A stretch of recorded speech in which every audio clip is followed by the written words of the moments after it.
বাবা এটা? দুজন বলে গুড মর্নিং, দুজন সুপ্রভাত, সুপ্রভাত। দিদি দি যেমন কোথায় যাবে বলো? নমস্কার, আমি পল্লবী। কেমন আছেন সবাই? আই এম রুদ্রিক চ্যানেলে আপনাদের সকলকে স্বাগত জানাই নতুন একটি ব্লগে। তো এদিকে আমাদের দুজনেরই সকাল শুরু হয়ে গেছে। ঘুম থেকে উঠেই আমি রুদ্রিককে দাঁত মাজিয়ে দিচ্ছিলাম। তো প্রতিদিনই না রুদ্রিককে দাঁত মাজানো নিয়ে একটু সমস্যা হয়। প্রথম দিকেও কিছুতেই আমার আঙুলের মধ্যে যে ফিঙ্গার ব্রাশগুলো হয় না বাচ্চাদের, সেটা দিয়েই আমি ওকে দাঁত মাজিয়ে দিই। এরকম ব্রাশ আমি ইউজ করি, তখন রুদ্রিকের দাঁত ওঠেনি। তার আগে থেকে যেহেতু যাতে ওর অভ্যাসটা হয়। তো অভ্যাস তো ওর হয়েছে, কিন্তু ওর সব কিছুতেই ওর দুষ্টুমি তো থাকেই জানেন। তো ব্রাশটা তো কিছুতেই ও গালের মধ্যে ঢোকাতে দেবে না। তো এদিক ওদিক ভুলিয়ে ভালিয়ে আমি চেষ্টা করছি যাতে হাতটা ওর গালের মধ্যে ঢোকাতে পারি। ব্যাস ঢুকিয়ে দিয়েছি। এবার ওকে দাঁতটা মাজিয়ে দেবো। তো তারপরেও চুপচাপই থাকে, কোনো রকম সমস্যা করে না। তারপর যেটা বলি ও সেইভাবে দাঁত মেজে নেয়। এটা মা দিল আমাদের। তারপর রুদ্রিককে ব্রেকফাস্ট করিয়ে আমিও ব্রেকফাস্ট করে নিয়েছি। তারপর আমরা তিনজনে, আমি, রুদ্রিকের বড়দাদা, তিনজনে রোদ্রে দাঁড়িয়ে আছি। শীতের মধ্যে না বড্ড আলসি লাগে, কোনো কাজই যেন ঠিক করে করতে ইচ্ছা করে না। তো এখনও অনেক কিছু কাজকর্ম বাকি আছে। রুদ্রিকের স্নান, আমি স্নান করব, এখনও রান্না, সবচেয়ে বড় কাজ এটা আর কি। তো এদিকে দেখুন রুদ্রিক দুষ্টুমি করতে করতে না একদম সিঁড়ির সাইডে চলে এসছে। ও বড়দাদা ভাবছিল হয়তো পড়ে যাবে। তো তারপরে দেখলাম ও ব্যালেন্স ঠিক করে নিল। এদিকে রাস্তায় দাঁড়িয়ে দাঁড়িয়ে কটা গাড়ি যাচ্ছে না যাচ্ছে রুদ্রিক সেইগুলো দেখবে, আর আমি এদিকে রান্না বসিয়ে দেবো। তো এদিকে বড়দার কাছে থাকুক, আমি এদিকে রান্না বসিয়ে দিয়েছি। আজ একটু মাংস রান্না করব।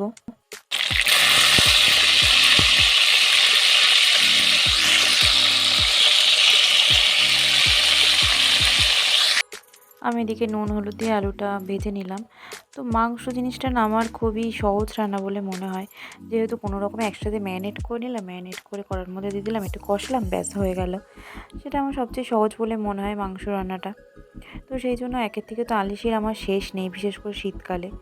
কোনো কী কাজ করব, কোথা থেকে শুরু করব বুঝতেই পারছি না। সেই জন্য ভাবলাম ফ্রিজে যখন মাংস আছে তাহলে মাংসটাই করি। তো আলুটা ভেজে আমি তুলে নিয়েছি। সামান্য তেলের মধ্যে, ওই তেলটাই সামান্য একটু চিনি দিয়ে দিলাম। চিনি দিলে কি কালারটা ভালো আসে। তো আমি চিনি দিয়ে একটু পেঁয়াজ দিয়ে দিলাম। পেঁয়াজটা ভাজা হয়ে গেলে আমি একটা গোটা রসুন দিয়ে দিয়েছি, আর একটু আদা রসুন বাটা, গুঁড়ো মশলা দিয়ে মশলাটা কষিয়ে আমি মাংসটা দিয়ে দিলাম।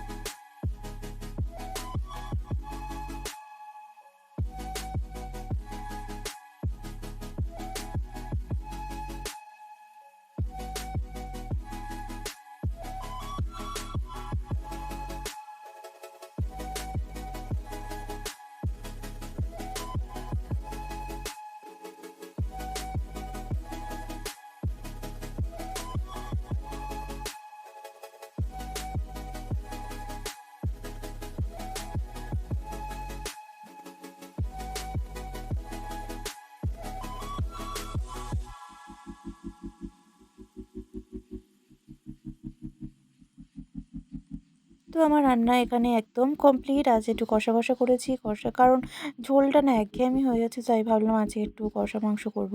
তো কষা মাংস তো মোটামুটি দেখেছি আলু দেয় না, কিন্তু আমি এখানে আলু অ্যাড করলাম। আলু না দিলে যেন আমার মনে হয় কিছুই দেওয়া হয়নি মাংসে। তো আমি এদিকে রান্না হয়ে গেছে, এবার আমি রুদ্রিকে ছাদে নিয়ে চলে এলাম ওকে স্নান দেবো বলে। তো ওকে স্নান দিতে গিয়েও আমার আরেক সমস্যা শুনুন। তো ওকে না, ওর অনেকগুলো বার্থডে পেয়েছিল ওর জন্মদিনে, তারপর ওর অন্নপ্রাশনে। কিন্তু বাথটাবে চান করাতে দিলে না ও উঠতেই চায় না, সে কান্নাকাটি শুরু করে দেবে, জলের মধ্যেই বসে থাকবে। তো না পেরে, তার মধ্যে শীতের সময় বলুন তো, বেশি জলে থাকলে ঠান্ডা লেগে যায়, তখন কি হবে? তো সেই জন্য এখন বাথটাব টাথটাব সব তুলে দিয়ে ওইগুলো বাথটাবের মধ্যে এখনও যেগুলো হাবিজাবি খেলা, যেগুলো ওর খেলে না, ভেঙে গিয়েছে নানা রকম, ওর জিনিসপত্র তো এখনও পর্যন্ত ওর ইউজ জিনিসপত্র কাউকে দেওয়া হয়নি। তো এখন সেইগুলো বাথটাবের মধ্যে রেখে দিয়েছে, ওকে এখন বালতি করেই স্নান দিই। তো রুদ্রিকের স্নান হয়ে গেছে, এবার রুদ্রিক আমি দুজনেই খেয়ে নেবো একসাথে। খাওয়া হয়ে গেলে আমরা ঘুমিয়ে নেবো একটু। তো তারপর আমরা ঘুম থেকে উঠে পড়লাম, উঠেই আমরা বেরিয়ে পড়লাম ঘুরতে। তো বাড়িতে আর ভালো লাগছিল না, কি করব, দুজন মা আর বেটা বাড়িতে একা একা। তারপর রুদ্রিকের নানিও এসেছিলো, তো সেই জন্য ভাবলাম তাহলে যাই, আমরা তিনজন তাহলে একটু বাইরে থেকে ঘুরে আসি। তো আমরা একটু বাইরে এসেছিলাম। আর রুদ্রিক জানেন তো এরকম এরকম জায়গায় আসলে রুদ্রিক যে কী পরিমাণে দুষ্টুমি করে সেটা বলে বোঝাতে পারবো না। তো তার মানে রুদ্রিক কোনটা ছেড়ে কোনটা ধরবে, কোথায় যাবে, কোনটা ভালো, মানে এইগুলোর দিকেই ও পড়ে থাকে। জানি না কেন ও এরকম জায়গাগুলোতে আসলে প্রচণ্ড দুষ্টুমি করে আর খুব মজাও পায়। তো এখানে আমার জিনিস তো আমি দেখবো কি? আমার তো সারাক্ষণ ওর পিছনেই ঘুরতে হচ্ছিল। যেহেতু কোথায় যাচ্ছে, কোনো জিনিসে হাত দিল কিংবা কোনো জিনিস নষ্ট করে দিল, ফেলে দিল। তো সেই জন্য ওকেই চোখে, চোখে রাখতে হচ্ছিল আমার। তারপর ও আনিকে খুঁজে বেড়াচ্ছিল। তারপরে দেখে এখানে ওর আনি আছে, তো সেই জন্য একটু মজা পেল ও। তো তাহলে আজকের ব্লগ এই পর্যন্তই থাকলো। আজকে সারাদিনটা আমার আর আমার ছেলে রুদ্রিকের খুবই ভালো কেটেছে।